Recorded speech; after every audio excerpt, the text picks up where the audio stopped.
अस्सलाम वालेकुम, खुश आमदीद मेरे दोस्तों। आपका क्या हाल है? मेरा नाम साद मोहम्मद है और मेरे चैनल में आपका खैर मकदम है। मेरा चैनल में आपका स्वागत है। اهلا بكم في الحلقه التاسعه من كورس تعلم قواعد اللغه الارديه على قناه ادرينالين. في الحلقه دي هنعرف ازاي نكون سؤال في اللغه الارديه او الهنديه، هنعرف ادوات الاستفهام في اللغه الارديه او اللغه الهنديه. لو حابب تعرف ازاي نسال بالاردو او بالهندي خليك معانا.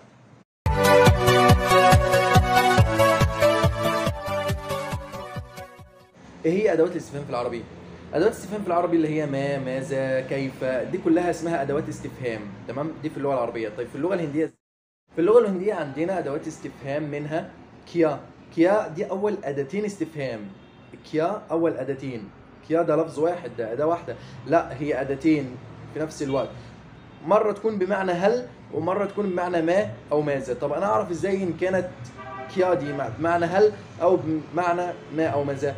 هنعرف لو جت في اول جمله، يعني لو جت هي اول حاجه في الجمله هتبقى بمعنى هل. هل في اي لغه من لغات العالم كلها هتلاقيها جاي في اول كلمه في الجمله، لكن لما بتبقى بمعنى ما او ماذا هتلاقيها في نص الجمله عادي، زي اي اداه استفهام من الادوات اللي احنا لسه هنجيلها. تمام؟ يبقى اول اداتين استفهام خدناهم ايه؟ هل اللي هي كيا، او ما او ماذا اللي هي كيا برضه. تمام؟ طيب بعد كيا تاني اداه استفهام هناخدها كون. كون يعني من انت بتسال عن العاقل، يعني كيا ما او ماذا بتسال عن غير العاقل. كون يعني من بتسال عن العاقل. كب يعني متى. كيسا يعني كيف. كيو يعني لماذا. كيس ليه برضه معناها لماذا. كيس طرح يعني باي طريقه. كتنا يعني كم، بتسال عن العدد. كونسا يعني اي. كها يعني اين. كها يعني اين، ودي بتسال عن المكان. كيسكا يعني لمن. لمن، ودي بتسال عن الملكيه. طيب احنا لو ناخد بالنا من كل ادوات الاستفهام اللي احنا لسه قايلينها دي هنلاقيها كلها بتبدا بحرف الكاف، صح؟ دي من سماتها، يعني هي لها سمات مخصصه كده، اهمها ان هي كلها بتبدا بحرف الكاف.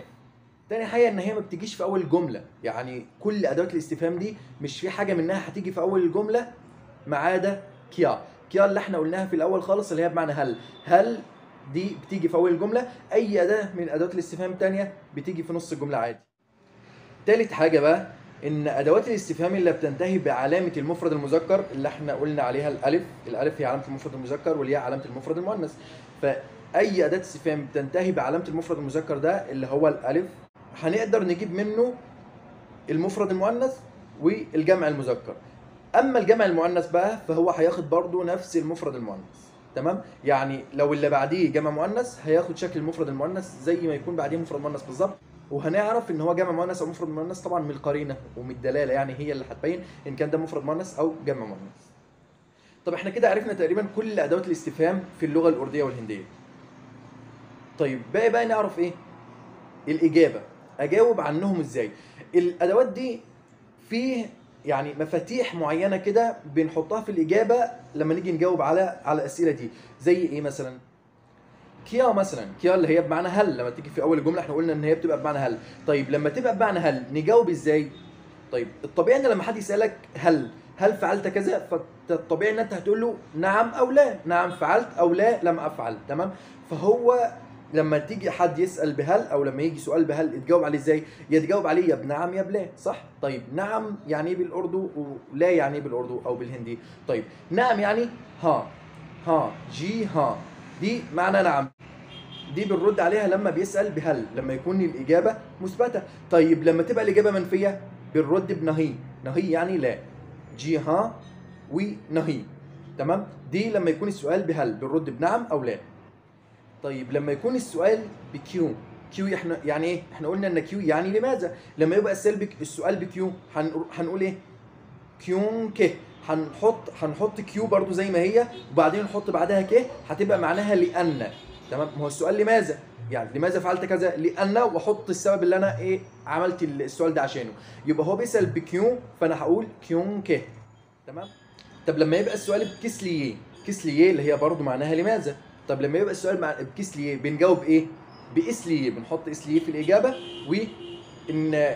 ونكمل الاجابه زي ما هي. طيب لو انت لحد دلوقتي مش فاهم او اتلخبطت او كده فده كله هيوضح بالامثله دلوقتي. طيب احنا كده عرفنا ادوات الاستفهام عرفنا المفاتيح بتاعت بعض ادوات الاستفهام اللي احنا بنحطها. طيب ناقص ايه دلوقتي؟ ناقص ان احنا نجيب امثله بقى، نوضح نحط الادوات الاستفهام دي في الجمله ونرتب الجمله ازاي، نعرف تركيب الجمله، تركيب جمله السؤال ماشيه ازاي. طيب انا هختفي من الصوره وهبين الامثله بس علشان يبقى كده عرفنا ادوات الاستفهام، عرفنا الاجابه عنها. ندخل بقى على التطبيق، نعرف تركيب الجمله، تركيب جمله الاستفهام ازاي، نحط اداه استفهام ازاي وفين. طيب في الجمله اللي معانا دي يك يا هي، يك يا هي، ي يعني هذا، تمام، كيا يعني ما او ماذا، هي اللي هي الرابطه. طيب احنا قلنا كيا معناها ما او ماذا، وممكن يبقى معناها هل، لو جت في اول الجمله يبقى معناها هل، لو جت في النص يبقى معناها ما او ماذا. هي هنا جت فين؟ هنا جت في النص، قبلها اسم اشاره وبعدها رابطه، تمام، يبقى هي جت في النص. طيب لو هي اللي جت في الاول كانت هتبقى معناها هل، بس هنا هيبقى معناها ما او ماذا. يك يا هي ما هذا، يه كتاب هي، هذا كتاب، تمام. شلنا اداه الاستفهام وحطينا الاجابه مكانها وخلاص كده، ما عملناش اي حاجه تانية. يك يا هي ما هذا، يه كتاب هي، هذا كتاب. طيب في المثال الثاني هنقول كيا فو اب كاب هاي، كيا اللي هي هل، هنا جت في الاول فيبقى لازم يبقى معناها هل، لو جت في النص زي المثال اللي فات يبقى معناها ما او ماذا، هنا معناها هل. كيا فو اب كاب هاي، هل هو اخوك؟ نعم. لو الإجابة بالإثبات هتبقى نعم هو أخي. جي ها، جي ها يعني نعم. فو ميرا بهاي هي، هو يكون أخي، تمام. نهي، فو ميرا بهاي نهي، فو أحمد كبهاي هي، هو ليس أخي، هو أخو أحمد، تمام. كيا هل، فو هو، أب كبهاي أخوك أو أخو حضرتك. جي ها نعم، فو ميرا بهاي هي، نعم هو يكون أخي. نهي، فو ميرا بهاي نهي، لا هو ليس أخي. فو أحمد كبهاي هي، هو أخو أحمد، تمام. طيب بعد كده كيسي، كيسي يعني كيف، ودي بتسأل عن الكيفية، بتسأل عن الكيفية. أب كيسي هي، هنا أنا بقول له إزاي حضرتك، تمام، كيف اخبار حضرتك، يعني عايز بسأل على كيفيته، اخباره ايه، فبقول اب كيسيه. هو بقى او اللي اتسأل السؤال ده اللي هو اب كيسيه، كيف انت، كيف حضرتك، كيف اخبار حضرتك، يعني هيقول ما تيكو، ما يعني انا، تيك يعني بخير، هو اكون، انا اكون بخير، تمام. اب كيسيه كيف انت، كيف حضرتك، ما تيكو انا بخير. هنا جت برضو في النص، كل ادوات الاستفهام في اللغه الارديه او اللغه الهنديه بتيجي في النص، تمام. لو ما فيش، هي اداه استفهام واحده بس اللي هي كيا، اللي هي بمعنى هل، اللي بتيجي في الاول، تمام. وناخد بالنا من هنا برضو ان هي مش اخرها الف، المفروض ان هي الاساس او الاصل بتاعها كيسة، كيسة، بس هنا احنا حولنا الالف لياء مجهوله علشان اب اللي هي جمع، يعني تفخيم تعظيم كده، فلازم بخاطبه بصيغه الجمع، فقلت له كيسي، اب كيسي، وحطيت له رابطه الجمع كمان في الاخر اهي عشان تبقى اب كيسي كيف حضرتك، ميرتيكو انا بخير. طيب بعد كده هقول आप हमारा घर, आप हमारा घर कब आएंगे, आप हमारा घर कब आएंगे. आप يعني حضرتك، हमारा घर، हमारा اللي هي ضمير الملكية من هم، تمام.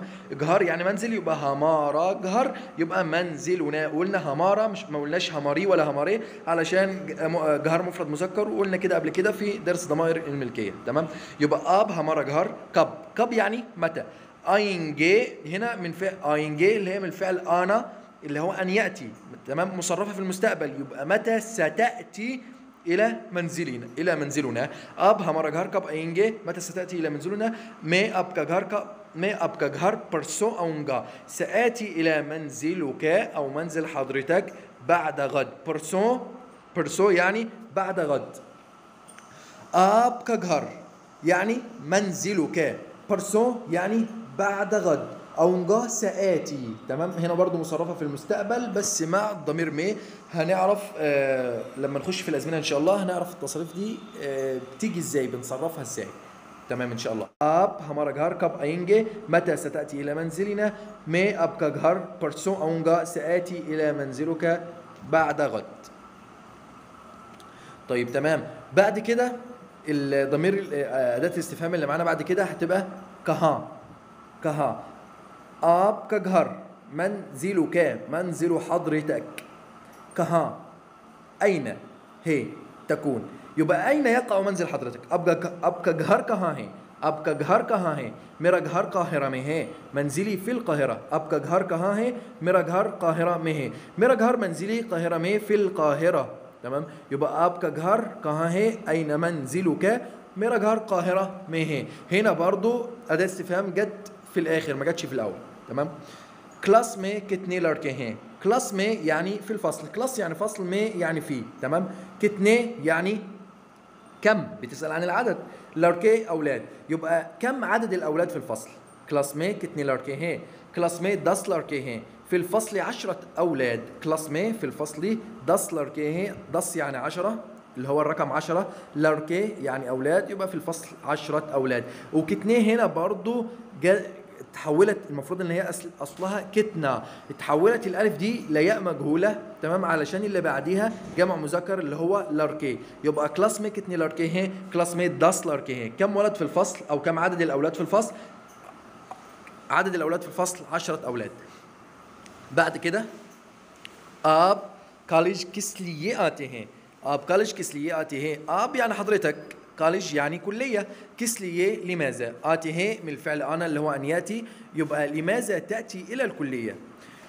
دي ليها إجابتين, إجابة نموذجية اللي احنا قلنا إن كيس ليه بنجاوب عليها بإس ليه, فقلت كيس ليه جاوبت عليها بإس ليه, حطيت إس ليه في الإجابة وكملت الإجابة عادي. अब कॉलेज किस लिए आते हैं, لماذا تأتي إلى الكلية, मैं أنا कॉलेज इसलिए आता हूँ, آتي إلى الكلية के उर्दू पढ़ूँ من أجل دراسة الأردية. मैं कॉलेज इसलिए आता हूँ, آتي إلى الكلية के لأجل उर्दू पढ़ूँ لدراسة الأردية. تمام. وهنا مصرفة في زمن المضارع هنتكلم عنها في وقتها إن شاء الله. وممكن إجابة تانية, يعني إجابة مختصرة, إجابة سهلة شوية, اللي هقول मैं उर्दू पढ़ने के लिए من أجل دراسة الأردية, मैं उर्दू पढ़ने के लिए कॉलेज आता हूँ, آتي إلى الكلية. تمام. بعد كده وآخر حاجة, بس قبل ما أقول الأمثلة دي عايز أفكرك بأقول لك إن لو تفتكر الحروف العاملة كانت لما بتدخل على الاسم, على بعض الأسماء كانت بتغير في شكله, صح؟ ازاي؟ لا كنت مثلا ولد بتخليها في يعني بتحول الشكل, بتغيره, لكن المعنى بيفضل زي ما هو. احنا كنا قلنا الكلام ده في الدرس ده قبل كده, صح؟ طيب دلوقتي بقى هي برضو لو دخلت على أداة الاستفهام بتحول شكلها برضو, بس بيفضل المعنى زي ما هو. تمام. وهنا دخلت معانا على كن, يعني كن يعني ايه, كن يعني من. تمام. بتسأل عن الشخص, يعني مثلا عايز اقول तुम कौन हो, من انت, आप कौन है, من حضرتك. تمام. ये किस, هنا في المثال ده ये किसका قلم है, ये يعني هذا, किसका قلم, قلم من. تمام. هنا عملنا ايه, كس يعني من, كا دي حرف اضافه وحرف عامل, ما حروف الاضافه هي حروف العامله. طيب كسكا, هنا لما حرف الاضافه اللي هو كا ده دخل على كون فحولها لي كس. تمام. بس بيفضل المعنى زي ما هو, كس برضو هنا معناها من, بس هنا في حالة الإضافة, هنا أنا عملت إضافة بالقلم لمن. تمام. قلت قلم من, فبالتالي هحط ضمير, احط حرف إضافة في النص, فهيحول كون دي هيخليها كس, يكس كقلم هي, قلم من هذا. هقول يه मेरा قلم है, هذا قلمي, मेरा قلم يعني قلمي, وهذا يعني يه मेरा قلم है. طيب الكلام ده لو عشان قلم مفرد مذكر فبقت اخرها الف عادي, لكن لو كوبي يعني كراسة هنا مفرد مؤنث, فهقول كراسة من هذه, فهنا معناها ان دي مفرد مؤنث, يبقى يكسكي, هحط هنا هحول الالف لياء معروفة, هنا هقول يكسكي كوبي هي, كراسة من هذه, هقول يه ميري كوبي هي, وقلنا هنا ميري مش ميرا ولا ميري علشان هي مفرد مؤنث. تمام. هذه كراستي, يكسكي كوبي هي, كراسة من هذه, يه ميرا كوبي هي, هذه كراستي. ये किसके जूते हैं, ये هذا किसके जूते हैं, أحذية من هذه. تمام. أحذية هنا في الأردو جمع مذكر, أحذية في الأردو جمع مذكر, عشان كده حولنا الألف اللي هي كسكا خليناها كسكي علشان جمع مذكر. قلنا ये किसके जूते हैं, ये اونلر كوكي جوتي هي احذيه تلك هؤلاء الاولاد. تمام. واون هنا اصلها فو واتحولت لاون علشان جاب بعدها حرف العامل كي يه اونلر كوكي جوتي هي. كده نكون انتهينا من درس ادوات الاستفهام. اتمنى تكون المعلومه وصلت. لو في اي استفسار ممكن تتواصل معايا او صفحتنا يعني في الديسكربشن بوكس تحت، دايما هتلاقيها في الديسكربشن بوكس. لو في اي استفسار او لو ترجمت حاجات، ترجمت جمل وترجمت حاجات وعايزني اراجعها لك، مفيش اي مشكله، ممكن تتواصل معايا برضو على صفحه الفيسبوك. وبالتوفيق ان شاء الله. خدها حافظ.